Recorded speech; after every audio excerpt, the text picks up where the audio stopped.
Hello, and welcome to Learn the Bible. This is post 215 based on Deuteronomy 19 and is called the Cities of Refuge. So God tells Israel that there are going to be some very special cities. When they enter the land of Canaan, he wants them to set up three cities initially and then later on add three more as long as they continue to follow his laws, that are going to be very, very special cities. Now, in ancient times, we didn't have these police force, we didn't have prisons, we didn't have a lot of the things we think as part of our justice system now, but we did have courts, we did have laws, we did have essentially witnesses, things like that. So back then, if somebody murdered someone, it was the responsibility of the victim's family to take vengeance, to carry out justice. So if person A murdered person B's family could then go and kill person A without it causing an endless cycle of revenge. That was considered justified. But there was a provision here that, well, what if somebody accidentally died? What if someone accidentally went and was maybe got into a fight or maybe was working on something and something fell, hit someone in the head, or in the fight unintentionally, somebody was fell down, hit their head on a rock and they died. What would you do in these situations of what we call today involuntary manslaughter? And that's what these cities of refuge were all about. If you had commit or if you had been accused or thought to commit a crime that was worthy of death, you could run to go to these cities of refuge, which would essentially give you a court date. You would be able to go and plead your case before the judges in the city.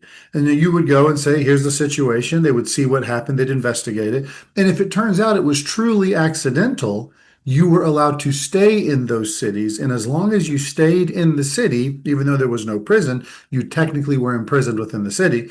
The person carrying out the justice, this person called the Avenger of Blood, could not carry out his justice upon you by killing you. So you would be safe as long as you were in the city. And you could start a whole new life there. Your family could visit you there. Think of it like a big house arrest or something along those lines. But if it turns out you indeed had murdered the person, if it was intentional, they would release you to the Avenger of Blood, who would then carry out justice by killing you.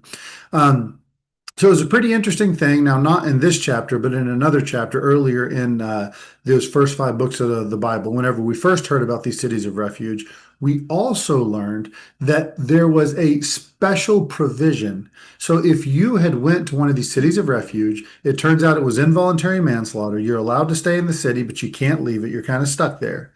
That sentence of being stuck there would end when the current high priest died. Now, in Israel, that was a lifetime appointment to be the high priest. And so when that person died and the high priesthood went to the next person, your sentence would essentially be up. You could be free to return to your own village, and the Avenger of Blood could not carry out any kind of vengeance on you, or they would be committing murder. So you would be freed by the death of the high priest.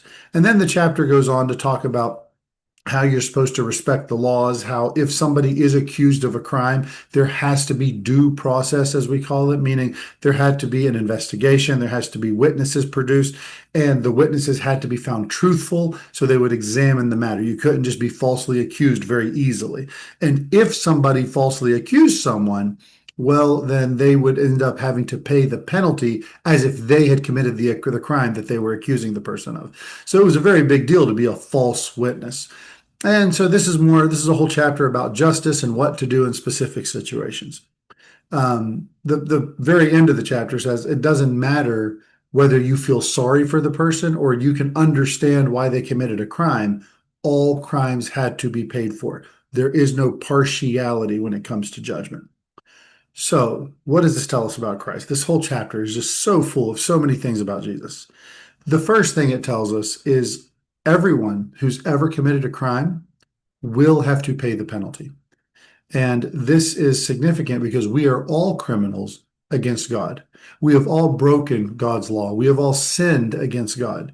He gave us very specific rules. He told us that those who are liars, those who dishonor their parents, those who are adulterers, those who are murderers, they've all sinned, not just against the person they're doing this to, but against the God who created them and tells them right from wrong. That's written on our hearts. And then Jesus came and he extrapolated all that for us to say it's not just about actually committing adultery. It's about lustful thinking. It's not just about committing murder. It's about hatred towards someone and hoping for their hurt or their death and so on. Like he makes it almost impossible for any of us to be innocent. And we also see that there is justice. God will judge us. Jesus will actually judge us if we are not somehow forgiven, if our sins are not somehow removed from us. We will be judged on Judgment Day, and the evidence will all be there. There are books and there is evidence of everything we've ever done, and those books will be opened, and we will be judged, and we'll be judged fairly. And if we're judged fairly, our sentence will be carried out. But then there's something else.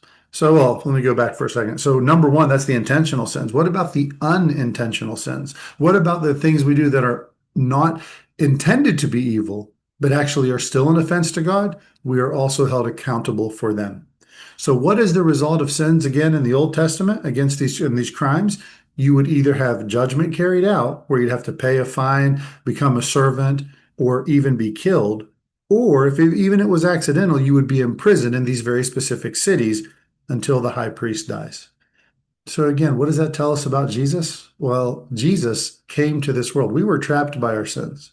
We are going to face eternal punishment for our sins. But Jesus came to this earth and never sinned, not in deed and not even in thought. He honored God. He lived for God. He carried out the law perfectly. He carried it out for me and for you. But then he was put on trial, an illegal trial. He was put on trial, and that trial, they accused him of all sorts of crimes, of lying, of blaspheming, of trying to overthrow the power structure in ancient Israel. And he never defended himself, even though the accusations were false. Why did he not defend himself? Because he wasn't on trial for himself. He was on trial for me and for you. We were the ones on trial, all the crimes we commit. So when they would accuse him, when they would spit on him, when they would rip his beard out, when they would punish him as if he was some horrible criminal and ultimately kill him, he accepted all of it because he wasn't there because of him. He was there because of me and because of you. He paid for our crimes. And when he died on the cross, just like when the high priest died, you would be freed from these unintentional crimes. So he paid for our intentional ones, and he also releases us from our unintentional ones. We no longer have to be trapped. And then it was a city of refuge, but trapped by our own sin, trapped to face an eternity separate from God. Jesus paid for that for us so that we now can go free.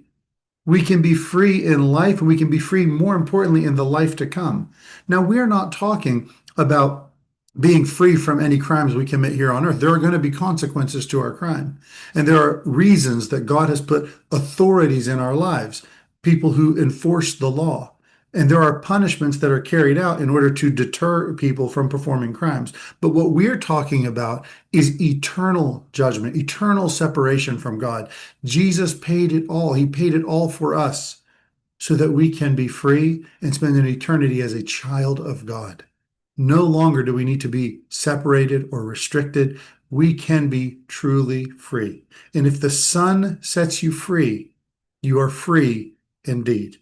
Thanks for joining us. If you have any questions, please feel free to reach out. We'll catch you next time on Learn the Bible.